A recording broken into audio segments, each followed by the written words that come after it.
Magandang araw po sa inyo Kuya Bari. Ganon din sa mga kasundo na walang sawang nakikinig po sa inyong YouTube channel. Ako nga po pala si Elmer. 36 na taong gulang at kasalukuyang nakatira ngayon dito po sa Makati. Ang kwentong aking ibabahagi po sa inyo ngayon ay tungkol sa istoryang may kinalaman patungkol sa aswang. Isang istoryang hango mismo sa tunay na pangyayari. Naganap po ito Kuya Bari, ilang taon na po ang nakalilipas sa isang liblib na lugar ng Iloilo. Nobyembre, nalalapit na ang Pasko. Nakakarinig na naman ako ng mga Christmas carol. Kairami ko na namang natatanaw na parol sa ilang bahay. Nariyang kumukuti-kutitap na naman ang mga nagliliwanag at makukulay na Christmas light. Kung kaya naman ay muli kong naalala ang nakakahilakbot kong karanasan noong nagbakasyon kami sa Iloilo. Tuwing Pasko kasi Kuya Bari, nakagawian ng aming pamilya ang magbakasyon po sa Iloilo sapagkat marami kaming kamag-anak doon. Masayang masaya ako sa tuwing nagbabakasyon ako roon, lalong-lalo na po noong bata pa po ako. Marami kasi akong mga batang nakakalaro doon. Ngunit biglang nag-iba po ang ihip ng hangin. Ang kasiyahang iyon ay napalitan ng kilabot. Labis ang pangambang nararamdaman ko sa tuwing dumudulog ang Pasko. Natroma na yata ako dahil sa naging karanasan ko po sa Iloilo. Ilang taon na ang nakalilipas. Maraming Pasko na ang dumaan. Ngunit may isang kaganapan na kailanman po ay hindi mabura-bura po sa aking isipan. Magpapasko noon. Napagpasyahan ni nanay at tatay na magtungo kami sa Iloilo. Itatago ko na lamang Kuya Bari sila sa pangalang Giselle at Ronnie. Ang nanay ko po kasi ay sadyang tubong Iloilo, habang ang aking ama naman ay taga rito po sa Makati. Napagkasunduan nila na roon na lang daw kami sa Iloilo magno-Noche Buena. Sa edad na 18 ay tuwang-tuwa ako noon. Sa ilang beses ko ngang pagbabiyahe ay hindi pa rin ako nasanay. Hindi pa rin maiwasan ang pagsusuka ko. Mabuti na lamang dahil nagbabaon si nanay ng plastik. Sa mismong plastik ko idinuduwal ang aking mga isinusuka. Napakahabang oras kasi ang aming binabiyahe bago kami makakarating doon sa Iloilo. Pagkarating namin doon, sumakay kami ulit sa isang jeep. Pagkatapos naming sumakay ng jeep ay nag-tricycle naman kami. At pagkatapos ng mahabang biyahe ng tricycle, sasakay pa kami ng habal-habal. Kaya naman lambot na ako bago pa man makarating sa baryo ni nanay. Noong makababa na kami ng habal-habal, buong akala ko ay narating na namin ang aming pinupuntiryang lokasyon. Nag-iba na kasi po ang itsura ng paligid kumpara noong huli naming pumunta roon. Nang tanungin ko naman si nanay, sinabi nitong maglalakad pa daw kami papasok sa isang liblib na gubat bago marating ang pupuntahan naming baryo. Tinuro niya sa akin ang makitid at maputik na daan. Napatingin na lamang ako sa aking puting sapatos noong makita ko kung gaano nga ba kaputik ang daan na aming tatahakin. Napabuntong hininga na lamang ako at wala nang nagawa pa. Sa bukana ng daan ay isang lalaki ang lumabas. Nakapaa lamang ito at may suot na sombrerong yari sa dahon ng kaong. Nang ipukul ko ang aking tingin sa mukha ng lalaking iyon, bumilis ang kabog ng aking dibdib. Nakakatakot kasi ang itsura nito Kuya Bari, lalo na ang malagkit nitong tingin sa akin. Para bang isang hayop na mangangain ng buhay? Mahigpit tuloy akong napakapit sa braso ni tatay dahil sa tagpong iyon. Aminado ako Kuya Bari, natakot ako sa lalaki kahit ako ay nasa 8 gulang na. Ang ikinabigla ko ay nang nakangiting sinalubong ni nanay ang lalaki. Napalunok ako at pagkatapos ay napasa po sa aking noo. Hindi ko akalaing kadugo lamang pala namin ang lalaking kinatatakutan ko. "Naku, ikaw na ba yan, Elmer? Ang laki-laki mo na." Masiglang tura ng lalaki at nagpakilalang si Carlo. Inilahad nito ang kanyang kamay sa akin bilang pahiwatig na pakikipagkamay. Noong una ay nagdadalawang isip ako, ngunit dahil ayaw kong mapahiya si nanay, pumayag akong makipagkamay sa lalaki. Napansin kong sobrang haba ng kanyang mga daliri at kuko. Maugat din ang kanyang kamay at may kagaspangan ang kanyang palad sapagkat puno ito ng mga peklat at sariwang mga gasgas at bago pa lang na mga sugat. Ang dugo mula sa kanyang mga sugat ay puminta sa aking kamay, Kuya Bari.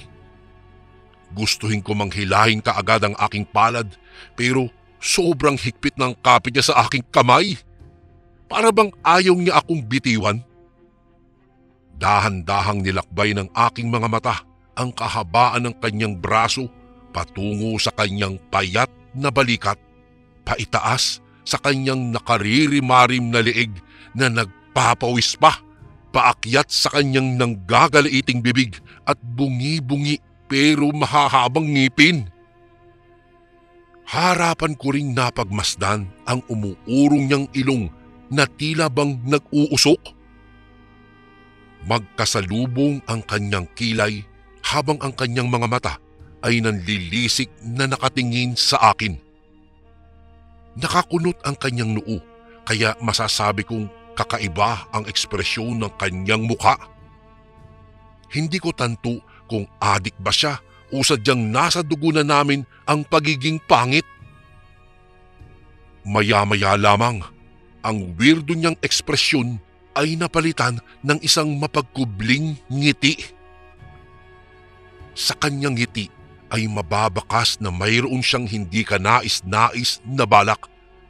Halata sa kanyang tingin ang isang maitim na maithiing binabalak niya. Muli kong pinuwersa ang aking braso upang bitiwan niya ako, pero hindi pa rin niya ako binibitiwan. Bagkus ay itinaas niya ang aking kamay at dinilaan niya ang dugong puminta sa aking palad. Bigla akong kinabahan sa kanyang ginawa, kung kaya naman ay agad ko siyang nasuntok nang hindi ko inaasahan.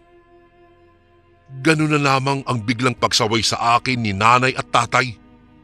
Pinagsabihan nila ako dahil hindi raw wasto ang aking ginawang panununtok. Pinilit nila akong humingi ng pasensya pero hindi ko sila sinunod. Kaya naman ay sila na mismo ang humingi ng tawad kay Carlo. Ngumiti lamang si Carlo at sinabi nitong wala lang sa kanya ang aking ginawa. Ngunit muli niya akong tinignan sa mata at doon ay nasilayan ko ang biglang pag-itim ng kanyang dalawang mata. Napaatras ako ng biglaan dahil sa aking nakita, Kuya Bari. Sa palagay ko ay sinadya niyang ipakita sa akin ang kakaiba niyang kakayahan. Gusto ko mang sabihin kay tatay at nanay ang aking nakita pero hindi na po ako nagsumbong. Ayaw ko ring palakihin pa ang bagay na iyon dahil hindi ko gaanong tiyak kung totoo nga ba ang aking nakita o baka pinaglalaroan lamang ako ng aking mapanlinglang guni-guni. Pagkatapos nun, sinamahan kami ni Carlo patungo sa baryo ni nanay. Pinangunahan niya ang aming paglalakad at tuluyan na nga naming sinuong ang maputik na daan. Sa ilalim ng putik ay hindi ko nahugot ang aking paa. Tinulungan ako ni tatay na maglakad ng maayos pero naiwan ang aking sapatos sa ilalim ng makapal na putik. Kinuha ko iyon at hindi ko na inalintana ang dumi. Napagpasyahan ko na lamang na bitbitin ang aking sapatos at maglakad na lamang ng nakayapak. Sa kalagitnaan ng aming paglalakad ay hindi pa rin kami nakakarating sa aming pupuntahang baryo. wala pa rin akong matanaw-tanaw na kabahayan. Tanging mga naglalakihang puno lamang ang aking nakikita ng mga sandaling iyon, Kuya Bari. Maging si Nanay ay nagtataka na rin kung bakit sobrang haba ng aming nalalakad pero hindi pa rin kami nakakarating. Oh, bakit sobrang layo naman yata ng ating nalalakad? Sa pagkaalala ko'y 8 minuto lamang ang itatagal natin sa paglalakad kung uurasan natin mula roon sa bukana ng daan. Tanong ni Nanay kay Carlo. Bahagya siyang huminto sa paglalakad at sinuri ang daan. Nagnilay-nilay siya sa paligid at pilit niyang inaalala ang tamang daan na dapat naming puntahan. Nang mga oras na iyon, alam niyang mali ang dinadaanan namin. Halata sa mukha ni Nanay na naguguliminahan siya sa mga nangyayari. Doon siya kasi lumaki kaya medyo pamilyar pa sa kanya ang lugar. Pinsan, wala ka bang tiwala sa akin? Buong buhay ko, dito ako lumaki. Samantalang ikaw naman, palagi kang naroon sa Maynila. Minsan ka na nga lang magpunta rito kaya dapat paniwalaan niyo ako. Hindi ko kayo nililigaw. Nasa tamang daan ang tinatahak natin ngayon. Ay, mabuti pang sumunod na lamang kayo sa akin bago pa tayo tuluyang abutan ng dilim dito sa daan. May tanong man sa isip ni Nanay at Tatay pero wala silang nagawa. Sumunod na lamang kami kay Carlo at nagbabakasakaling ihatid kami nito sa tamang lokasyon. Ngunit dahan-dahan nang lumubog ang araw pero wala pa rin kaming naaaninag na kabahayan. Mas lalong tumindi ang hinala ni Nanay at Tatay kay Carlo.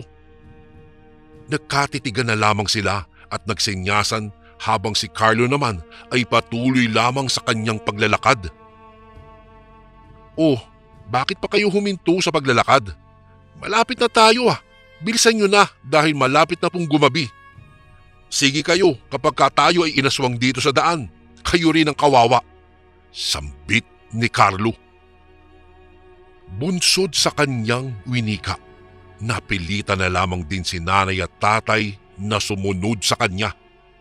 Wala din akong magawa kung hindi ang sumunod na rin sa kanila. Nang mga sandaling iyon, napagtanto kong may masamang balak itong si Carlo. Alam kong may balak siya. Kung sakali mang may masama siyang binabalak sa amin, 3 naman kami at maaari namin siyang pagtulungan. Masyado na rin kasing malayo ang aming nilalakad kaya nagdadalawang isip na rin kami na bumalik pa sa aming dinaanan. Gustong-gusto ko na pong magpahinga pero hindi maaari dahil maiiwan ako. Inabutan na nga kami ng dilim sa daan, Kuya Bari. Mabuti na lamang dahil may dala kaming mga flashlight noon. Ang inakala kong masayang bakasyon ay mukhang hindi mangyayari. Papunta pa lamang doon ay para bang pagod na ako. Nang lumaon ay may natanaw kaming isang bahay. Nag-iisang bahay lamang iyon na nakatayo sa gitna ng kagubatan. Huminto kami roon sapagkat iyon daw ang bahay ni Carlo. Mas lalo pang nadagdagan ang pagdududa ni Nanay sa tinuran ni Carlo. Hindi niya lubos maisip kung bakit ang layo ng bahay niya sa mga kaanak nila. Pakiramdam daw talaga ni Nanay ay may mali sa mga nangyayari. Sinabi naman sa amin ni Carlo na magpahinga na muna kami sa bahay niya. Doon na lang daw muna kami magpapalipas ng gabi dahil malayo pa ang baryo na pupuntahan namin. Pagkita namin dun, walang kagamit-gamit ang kanyang bahay. Walang kama na mahihigaan. Kung kaya't naglatag na lamang kami ng malaking damit doon sa lupa at doon kami humiga.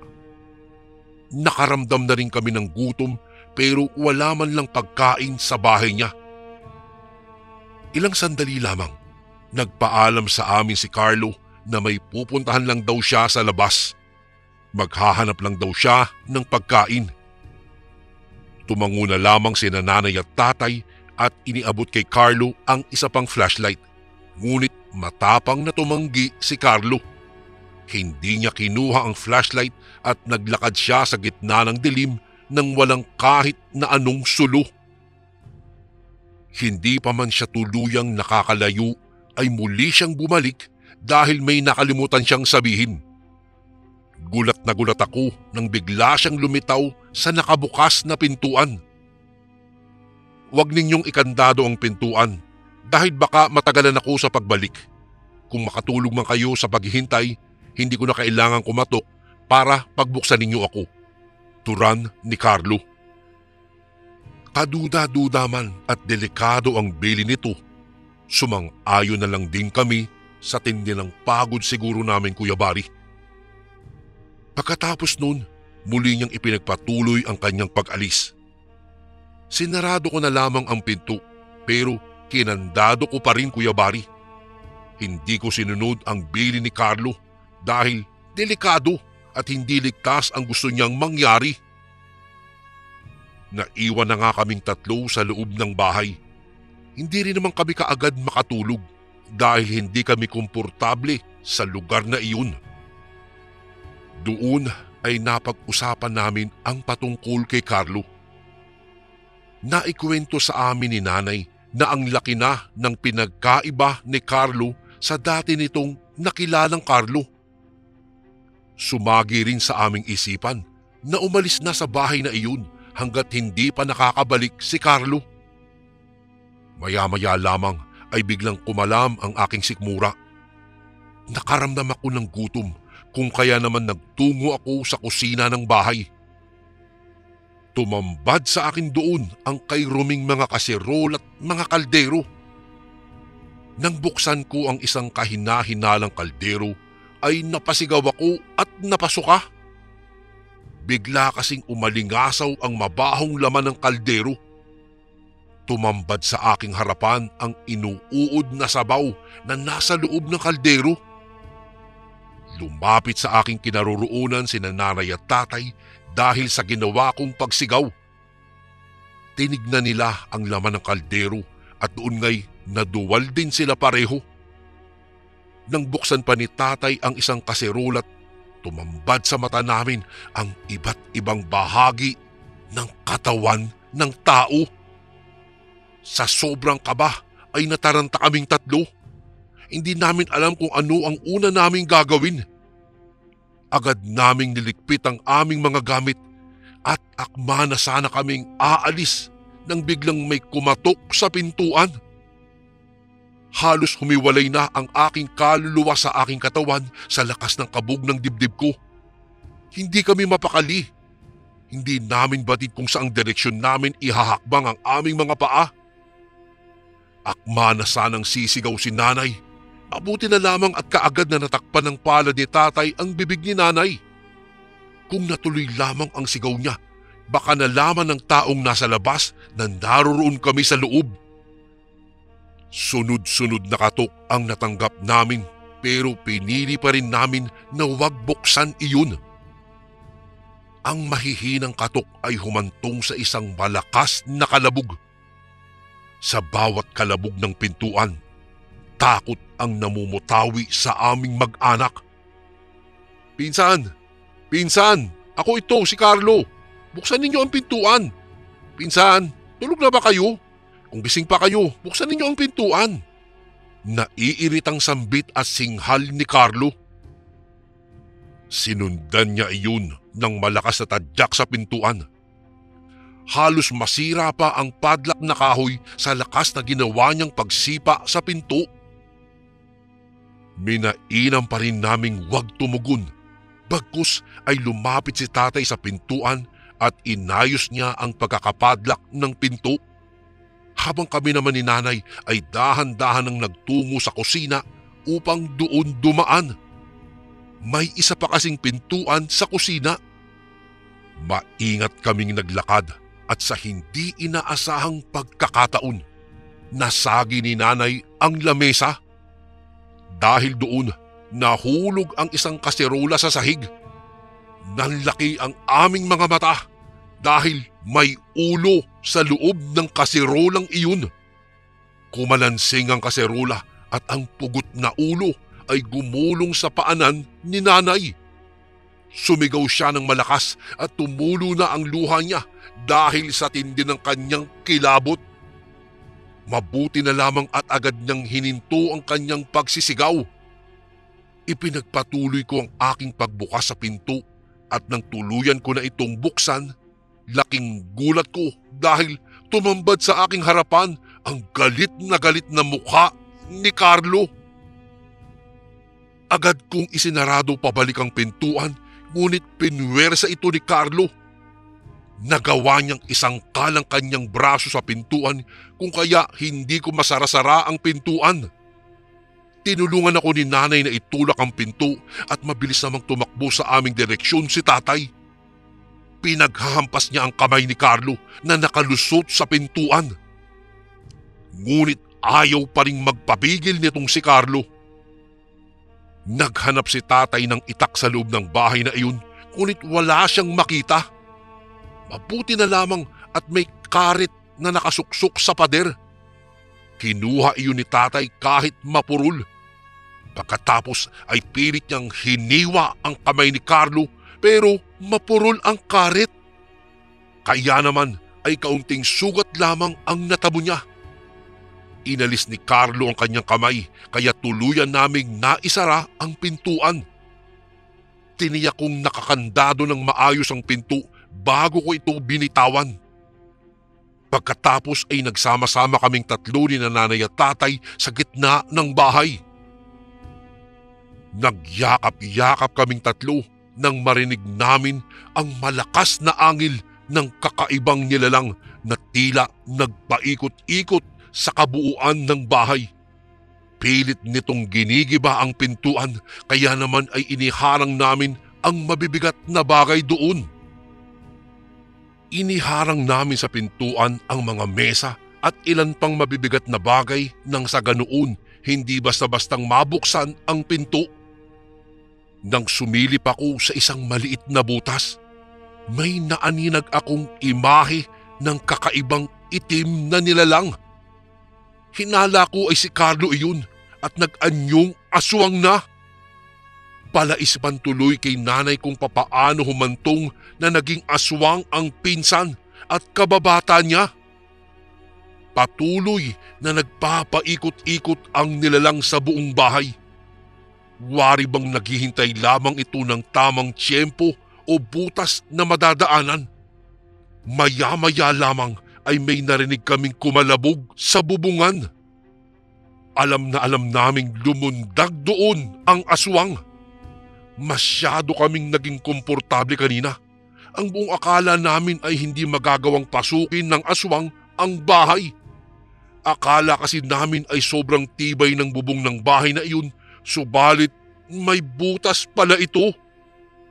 Dumaan ang nilalang sa abuhan ng bahay, sa mismong butas kung saan nagluluto. Lumagabog ito sa kusina na labis naming ikinataranta. Nagtago kaming dalawa ni nanay sa likod ni tatay. Tanging sandata lamang ni tatay ng mga sandaling iyon ay ang hawak-hawak niyang mapurol na karit. Iwinasiwas niya ang karit sa bahagi kung saan nais dumaan ng nilalang. Sa bawat tangka ng aswang na sumunggab, matapang na itinututok ni tatay ang karit sa direksyon ng aswang. Maya-maya lamang ay humalakhak lamang ang aswang at bumalik sa dati nitong anyo bilang si Carlo. Patuloy lamang itong tumatawa habang tumutulo ang kanyang mga laway. Nakabungis-ngis si Carlo habang nanlilisik ang kanyang mga mata. Pagkatapos ay biglang naging kulay itim na naman ito. Ang kanyang mga braso ay tinubuan ng mga itim na balahibo. Mas humaba pa ang kanyang mga kuko at ang kanyang mga ngipin ay nagmimistulang pangil na walang humpay sa pakikiskisan. Mas lalong naging mabalasik pa ang titig ni Carlo sa amin hanggang sa siya ay naging isang ganap na aswang ulit. Sobrang laki niya at kung titignan, ay para siyang isang napakalakas na nilalang. Ang buong akala ko ay iyon na po ang katapusan naming tatlo. Ganun pa man, hindi pa rin kami nawalan ng pag-asa. Patuloy pa rin kaming naniniwala na makakaligtas kami sa tagpong iyon. Hinanap ko ang aking bag at nagkalkal. Naghahanap ako ng gamit na maaari kong gamitin na ipanlaban sa aswang. Ngunit ang tanging nakita ko lamang ay ang asin na dala ko at ang aking sinturon. Yung asin nga pala ay dinala ko iyon dahil ayon kay nanay, kumain lang daw ako ng asin kung ako'y nasusuka kapag kami bumabiyahe sa bus. Ngunit sa aking paglingon ay biglang sumunggab ang aswang. Pinangunahan ako ng takot, Kuya Bari. Agad namang hinarap ni tatay ang aswang at nakipaglaban ito doon. Nagawa kaagad sugatan ni tatay ang aswang, pero hindi sapat iyon upang mailigtas namin ang aming mga sarili. Nagpakawala ang nilalang ng isang malakas na sampiga na ikinatalsik ni tatay sa dingding. Sa lakas ng pagkakauntog ni tatay sa dingding ay nawalan ito ng malay. Hindi ko na alam ang aking gagawin ng mga sandaling iyon dahil takot na takot ako. Sa tuwing tinitingnan ko ang nilalang, nakikita kong titirisin niya lang ako. Nangangatog ang aking mga tuhod dahil sa tindi na ng aking kaba. Si nanay naman ay patakbong umiiyak patungo sa binagsakan ni tatay.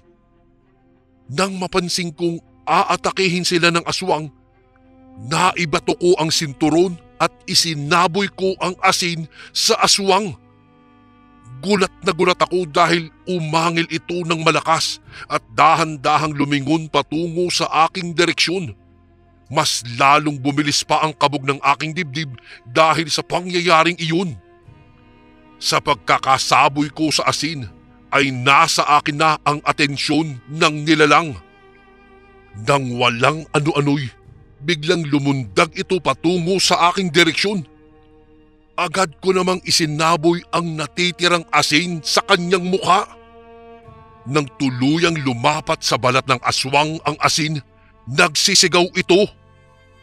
Doon ko na kinuha ang pagkakataon at kinuha ang mapurol na karit. Kahit mapurol ito at puno ng kalawang, pinaghahampas ko at itinara ko ito sa nilalang. Nagawa ko siyang patamaan sa pisngi, braso, binti, tiyan at sa maraming bahagi ng katawan nito.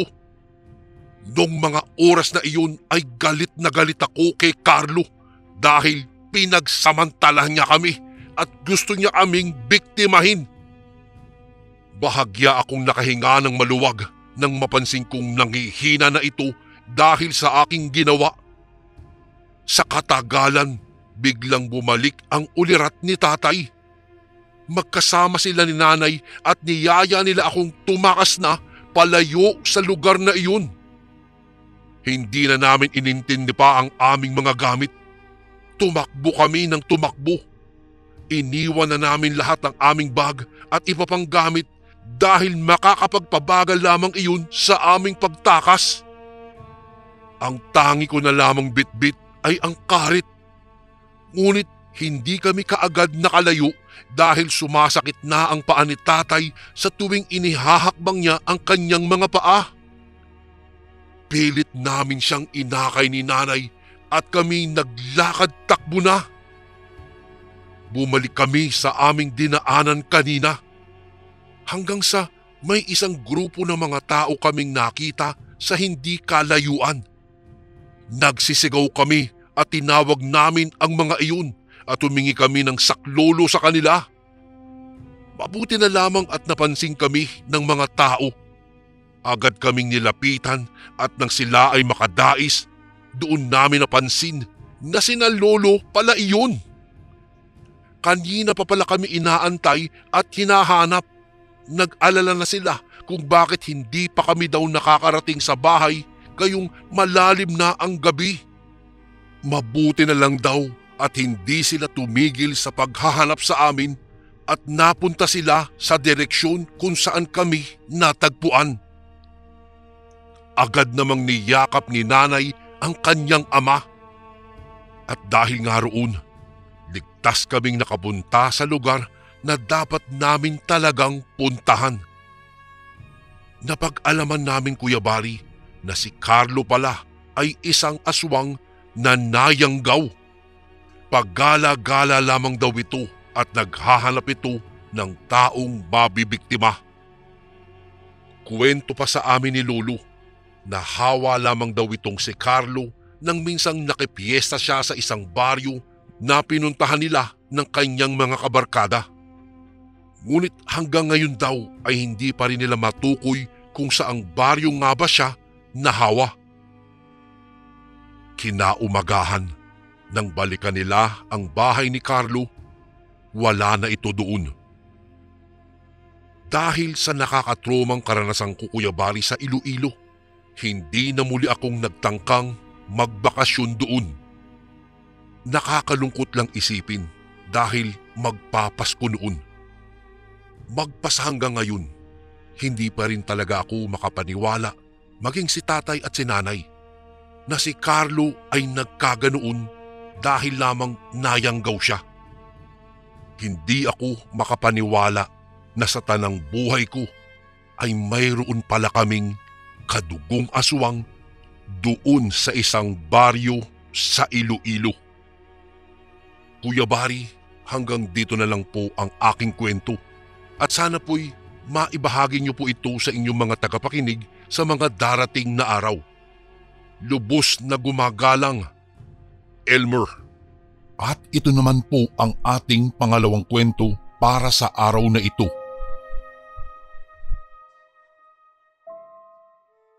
Bago ko po simulang ibahagi ang kwentong ito, nais ko lamang po kayong batiin ng isang magandang araw sa iyo, Kuya Bari, at sa lahat ng magiliw niyong tagapakinig.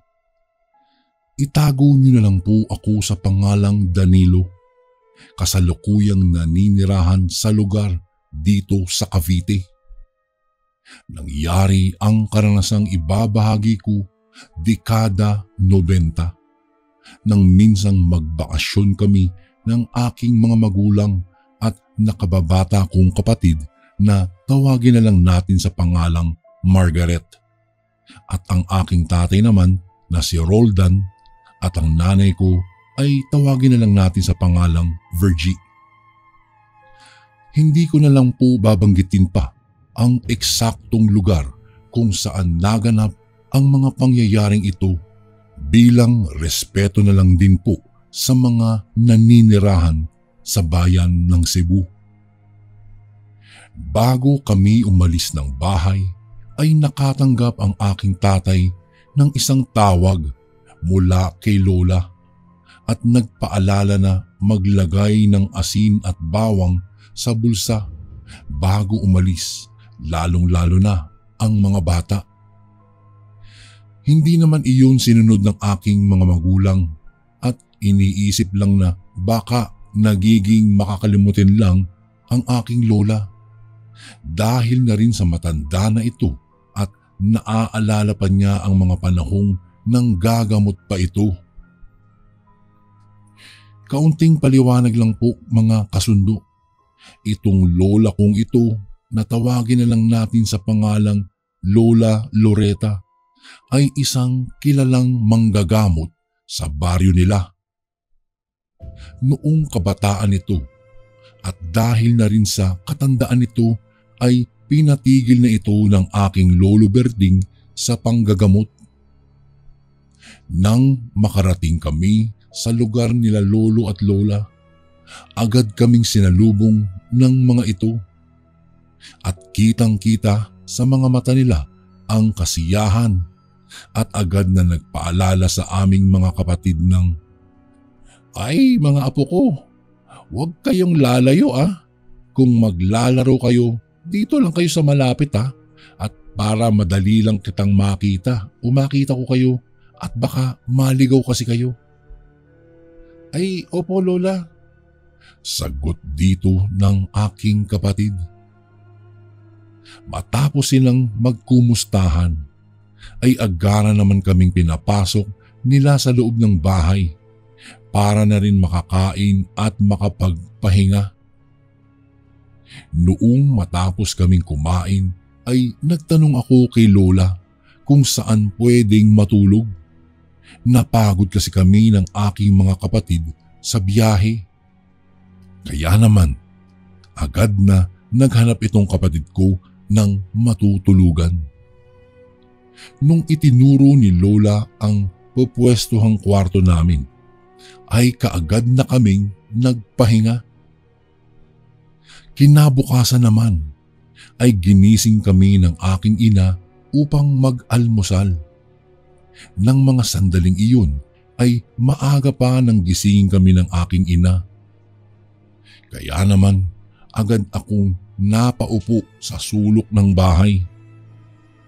Maya-maya pa ay natanaw ko ang likurang bahagi ng bahay nila Lola na may maliit na ilog at may mga batang naglalaro.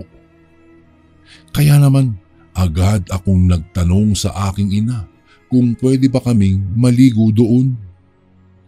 Naku, oo naman, pero bago kayo maligo ay kailangan ninyong kumain muna. Sagot ni inay sa akin.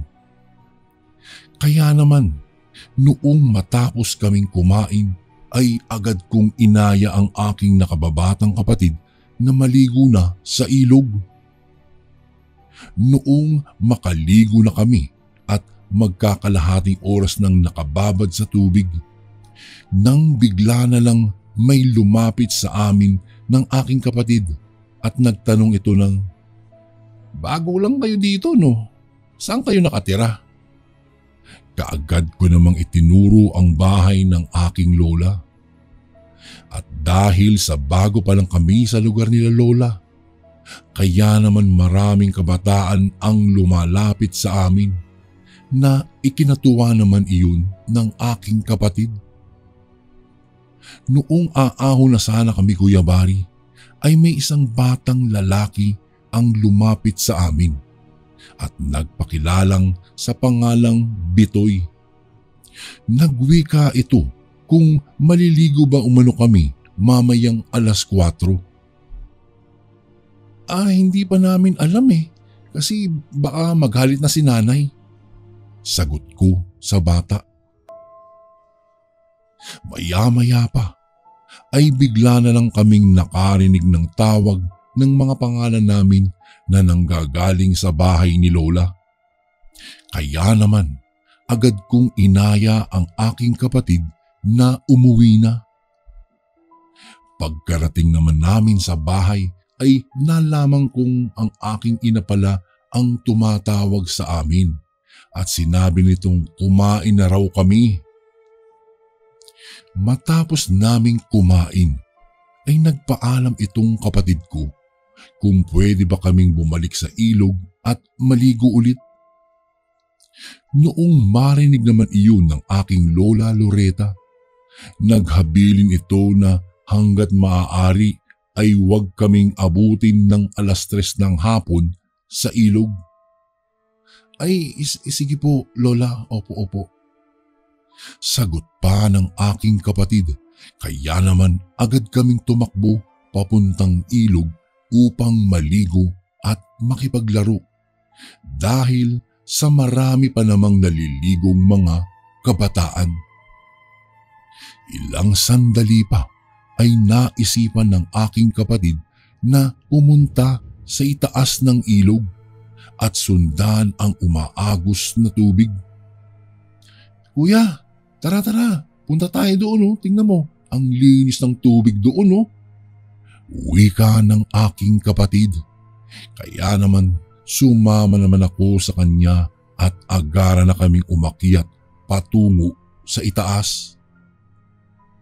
Noong paliko na kami para puntahan ang taas ng ilog ay may napansin akong may batang nakaupo sa isang malaking bato at tila ba nagmumuni-muni iyon.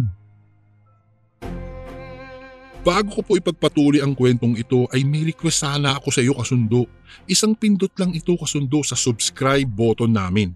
Malaking tulong po ito sa amin kasundo upang mapagpatuloy pa namin ang mas marami pang magagandang kwento. Salamat sa pag-subscribe mo, bagong kasundo.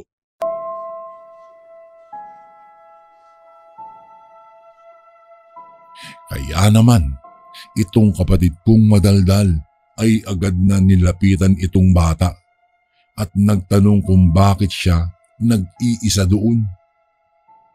Nagulat naman ako nang makitang si Bitoy ito, ang batang lumapit sa amin ng aking kapatid noong bandang tanghali. Kaya naman agad namin itong tinanong kung bakit ito mag-isa doon.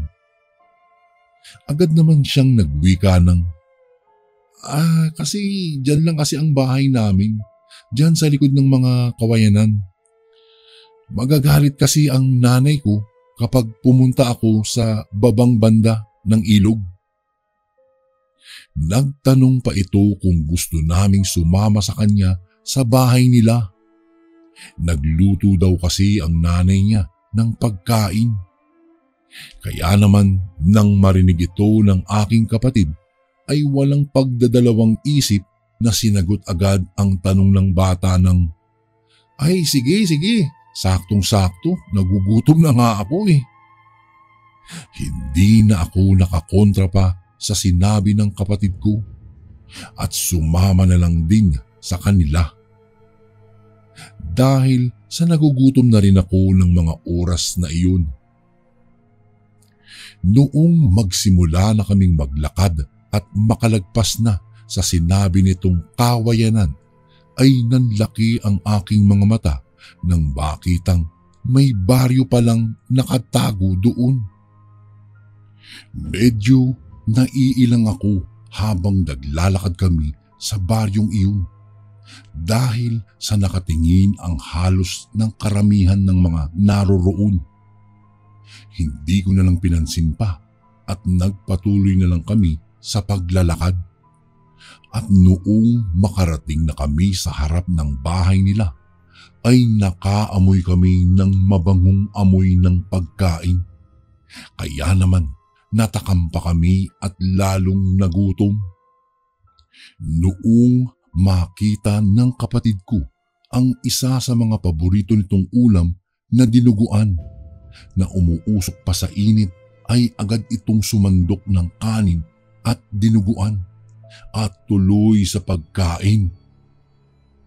Napansin ko na yung dinuguang kinakain ng aking kapatid ay hindi pa gaanong luto dahil na rin sa parang mapula-pula pa ito. Kapag nagluluto kasi ang nanay namin ng dinuguan ay parang maitim o brown-brown ang dugo. Kaya naman nanibago ako at bahagyang parang nandiri, pero itong kapatid kong si Margareta ay sarap na sarap. Habang abala si Bitoy at ang nanay nito ay agad kong binulungan ang kapatid ko na hilaw pa ang kinakain niyang dinuguan. Kaya naman napatigil siya sa pagkain nang titigan pa namin ang dinuguan. Ay agad kaming nagulat nang may biglang gumalaw sa mangkok ng dinuguan. Kaya naman napatakbo ang kapatid ko sa labas. Dahil sa takot nito, agad ko namang sinundan ang kapatid ko nang mapansing magdidilim na at nakakarinig na rin kami ng mga kakaibang tunog ng ibon. Kaya naman nang maabutan ko ang kapatid ko ay nakita ko ring umiiyak. Maya-maya pa ay may mga naririnig na akong mga tunog ng ibong wakwak na nagpapaikot-ikot iyon sa pinagkublihan namin at minsan pa'y tila tunog ng baboy na humahagok. Kung kaya mas nagkubli pa kami ng kapatid ko. Nang mapansin kong may mga taong nag-uusap sa di kalayuan sa tinaguan namin ni Margareta, Agad na nawala ang kabang nararamdaman ko nang marinig ko ang boses ng aking inang na tinatawag ang pangalan namin ni Margareta. Ilang sandali pa ay nakita na namin ang aking ina. Kaya nag-iiyakan na kaming napayakap rito. Agad naman kaming pinagalitan ni Lola.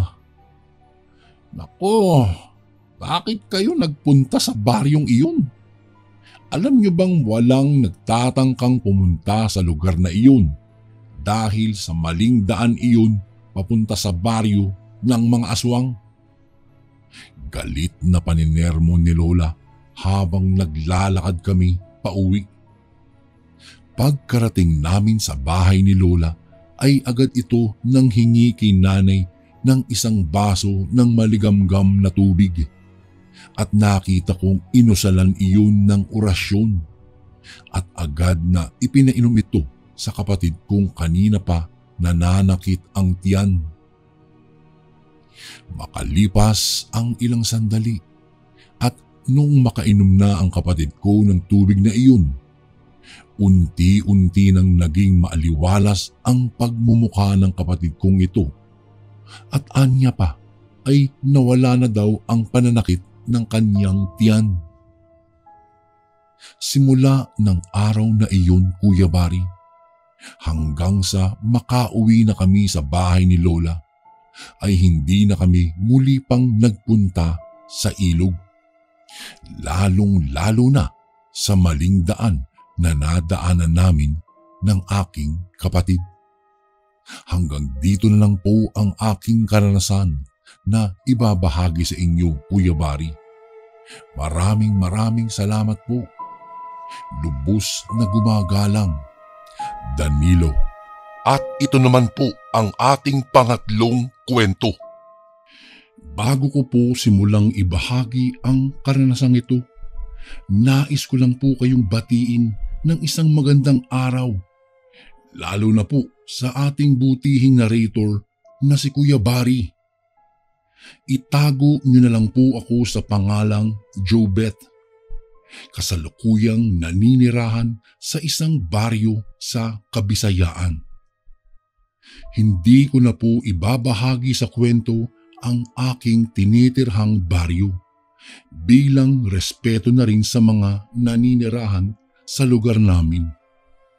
Bale, ang ibabahagi kong karanasan ay hindi po nalalayo sa mga kwentong ibinahagi ng mga taga-subaybay niyo, Kuya Bari.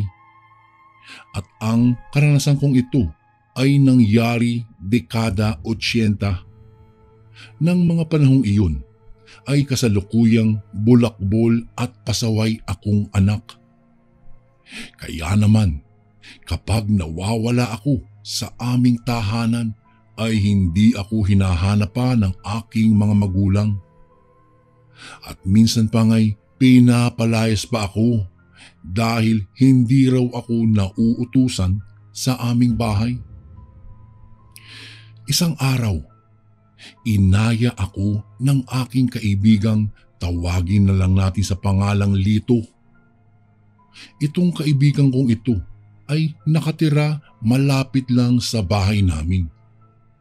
Bali, 3 bahay at isang bakanting lote ang pagitan ng bahay namin sa bahay nila.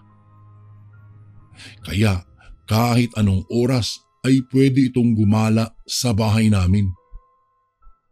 At ayun na nga po, hindi naman po bago sa amin ang kwentong mga aswang.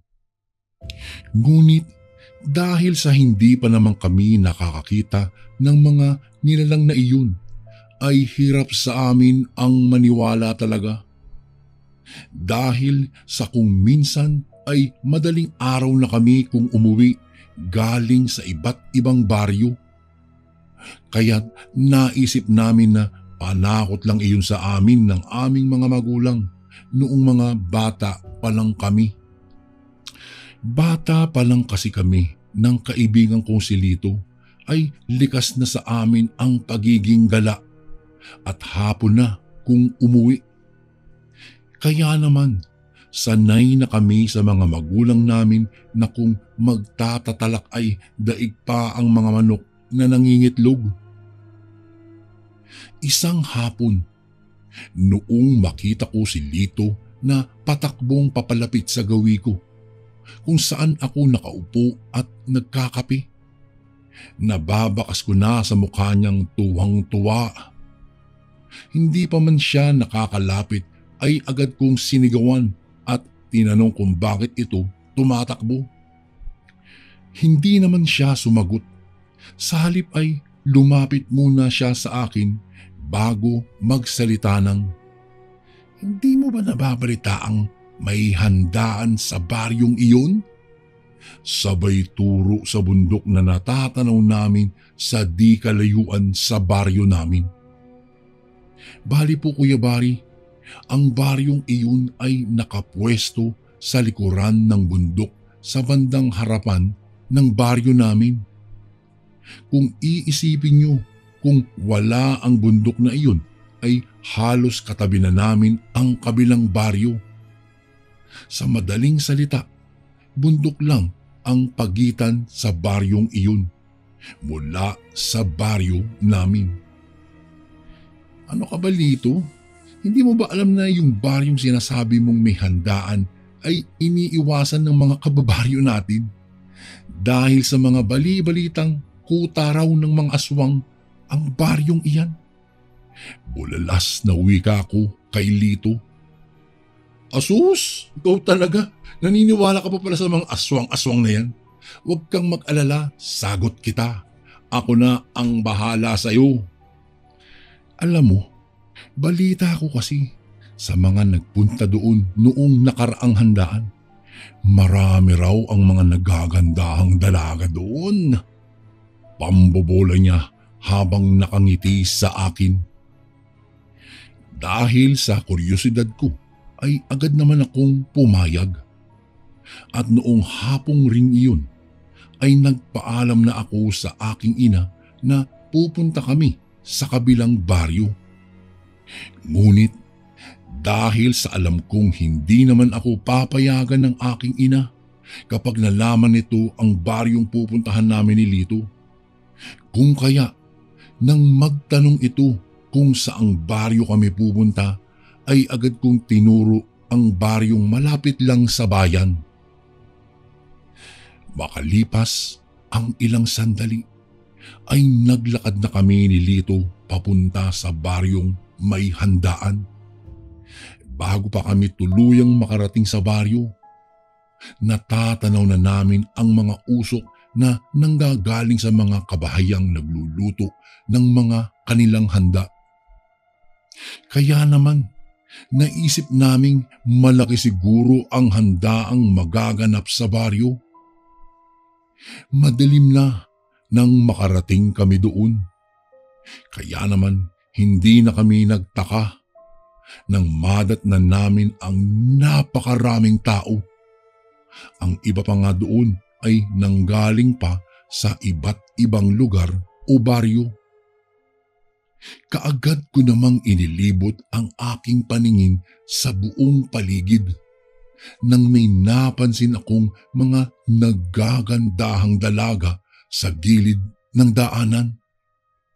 Nag-uumpukan at nag-uusap ang mga iyon at ang iba naman ay naglalakad lang.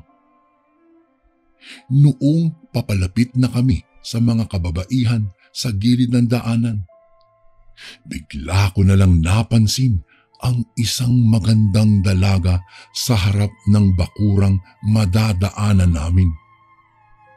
Hindi ko alam, Kuya Bari, kung ano ang nangyari sa akin. Dahil sa kusa na lang akong lumapit sa dalaga nang matitigan ko siya sa mata. At noong malapitan na nga namin ng kaibigan ko ang dalaga, agad niya kaming inayang kumain sa loob ng kanilang tahanan. Dahil sa nagpapasikat nga ako, ay kaagad ko nang hinatak ang kaibigan ko na sa mga sandaling iyon ay kasalukuyang hinahatak na rin siya ng isang babaeng nakabalabal. Bago ko po ipagpatuloy ang kwentong ito ay may request sana ako sa iyo kasundo. Isang pindot lang ito kasundo sa subscribe button namin. Malaking tulong po ito sa amin kasundo upang mapagpatuloy pa namin ang mas marami pang magagandang kwento. Salamat sa pag-subscribe mo, bagong kasundo. Inaya rin siyang kumain sa loob ng bahay nito. Kaagad ko naman siyang sinabihan na sa bahay na lang ng magandang dalaga kami pumasok na nagpakilalang Juliet.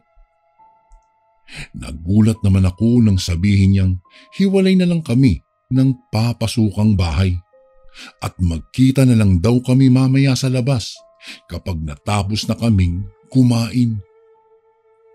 Wala naman akong nagawa't kundi sumang-ayon na lang sa kagustuhan niya. Naisip ko na lang na pilyo talaga itong kaibigan ko. Marahil ay may balak pa atang gawing hapunan ang babaeng humahatak sa kanya. Noong makapasok na ako sa bahay nila Juliet, ay kaagad itong naghanda ng iba't ibang mga putahing ulam at mga kakanin na kakaiba ang hitsura. Nagtataka man ako dahil kakaiba ang mga handang pagkaing inilapag sa lamesa ay masasabi kong kaakit-akit ang amoy nito, Kuya Bari. Kaya hindi mo mapaghihinalaang may masamang balak pala ang dalaga. Noong magsimula na akong kumain ay napansin ko ang isa sa aking paboritong putahing ulam. Kaya naman, agad akong sumandok ng kalderetang ulam at habang kumakain na nga ako, tinanong ko pa si Juliet kung anong karne ang ginamit niya sa kaldereta. Dahil sa kakaiba ang lambot at para bang natutunaw kaagad ito sa loob ng aking bibig. Tumitig lang naman sa akin si Juliet at ngumiti sa nakakalokong ngiti at hindi sinagot ang tanong ko. Kaya naman nagpatuloy na lang ako sa aking pagkain. Noong maubos ko na ang aking kinakain ay nagwika pa ito na kung gusto ko raw bang magpahinga muna sa kanyang silid dahil baka daw napagod raw ako sa paglalakad pagkat malayo pa raw ang aking nilakbay. Noong marinig ko naman ang kanyang sinabi ay biglang nag-init ang aking pakiramdam at kakaiba ang tumakbo sa aking isipan. Teka, ayos lang ba talaga sa'yo na magpahinga muna ako sa silid mo? Ngumiti naman ang dalaga kung kaya tila ba nahihipnotis mo ako sa kusa na lang gumalaw ang aking mga kamay. Walang ano-ano ay hinatak niya ako papunta sa kanyang silid. Kaya naman sumunod na ako nang hatakin niya ako sa kanyang silid. Noong buksan ng dalaga ang kanyang silid ay kaagad akong nakalanghap ng hindi kaaya-ayang amoy. Kaya sinabi ko iyon sa kanya. Sinabi niya sa akin na wag ko na lang pansinin iyon at baka mayroon lang daw patay na daga sa ilalim ng silong nila. Nang sabihin niya iyon ay hindi naman ako nag-usisa pa. Maya-mayay, may narinig na lang akong mga pag-angil sa labas ng kanilang bahay. Hindi nagtagal ay bigla ko na lang narinig ang kaibigan ko. "Aswang, Jobet! Mga aswang! Saklolo!" Rinig kong sigaw ng kaibigan ko. Kaagad naman akong napasilip sa bintana sa kwartong aming pinasukan. At noong makita ko nga sa labas ng bahay si Lito, kaagad ko itong sinigawan. "Uy Lito, ano pang pinagsasabi mo at nagsisigaw ka dyan?" Bulalas kong tanong sa kanya, habang siya naman ay nakaturo sa bandang likuran ko. Kaya naman, napalingon ako sa parteng itinuturo niya. Dahil sa gulat ko ay kaagad akong napaatras at walang pag-aalinlang tumalon sa bintana. Noong makatalo na nga ako ay sabay-sabay na kaming tumakbo papalayo. Habang tumatakbo kami papalabas sa baryong iyon ay nakakarinig na kami ng huni ng ibon at mga angil ng asong tila ba galit na galit. Hindi naman nagtagal ay nakarating na kami sa madamong parte ng baryo at doon ay mas lalo kaming natakot dahil sa nakikita namin na nagyuyukuan ang mga damo kung saan kami dumaan at kakaiba na ang hanging nalalanghap namin. Hanggang sa maya-maya pa ay bigla na lamang kaming nakarinig ng huni ng wakwak.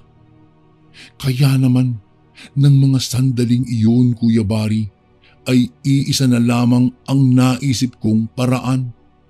Sapagkat malabong makauwi kaming buhay kung hindi ko iyon gagawin. Walang ano-ano'y, agarang ko ng hinatak si Lito at tumakbo kami sa may putikang paliguan ng mga kalabaw. At walang pag-aalinlangang lumusong kami sa putikan. Sa isip ko noon, di bali nang malintaan kami, wag lang makain ng mga aswang. Inabot na kami ng umagang walang galawan sa putikan dahil sa naglalakihang ibon ang nagpapabalik-balik sa gawin namin.